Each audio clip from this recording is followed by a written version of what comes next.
Yeah, I spoke with people waiting at the bus stops on 15th and Market here in Ballard. And what I found is those with obligations to get to work or elsewhere had to be patient as they waited for delayed buses.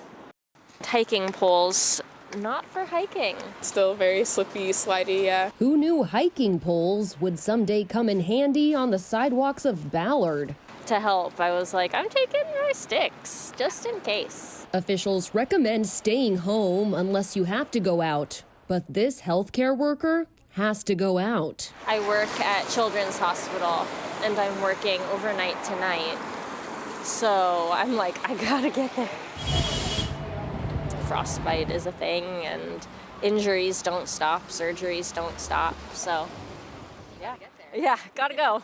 But like many Seattleites, she doesn't drive. She relies on public transportation. I was nervous. I kept checking my phone because it would have been very expensive to have to take a Lyft or an Uber or something. So she hiked and she waited at least 45 minutes for the 44 bus. Same goes for this Ballard neighbor. I have to rely on public transportation, yeah. We met her as she arrived at the bus stop for the D line. With ice, so it's still a little bit difficult to get around. Heading to downtown. Yeah, it's the second time I walked over here and see if there's a bus. Nonetheless, she waited in the cold, hoping that the bus would show. It's just if you had to wait 30 minutes, it'll be rough. Yeah, I was just looking online. I was checking Twitter for King Metro updates, but it's not like the end of the world for me not to get what I was trying to get, so yeah.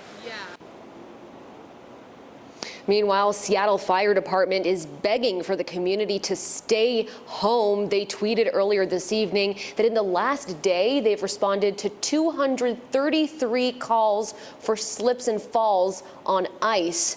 Some context with that is on a typical day, on average, they respond to 287 calls for the total amount of calls just in one entire day. Reporting live in Ballard, I'm Maddie White, King 5 News.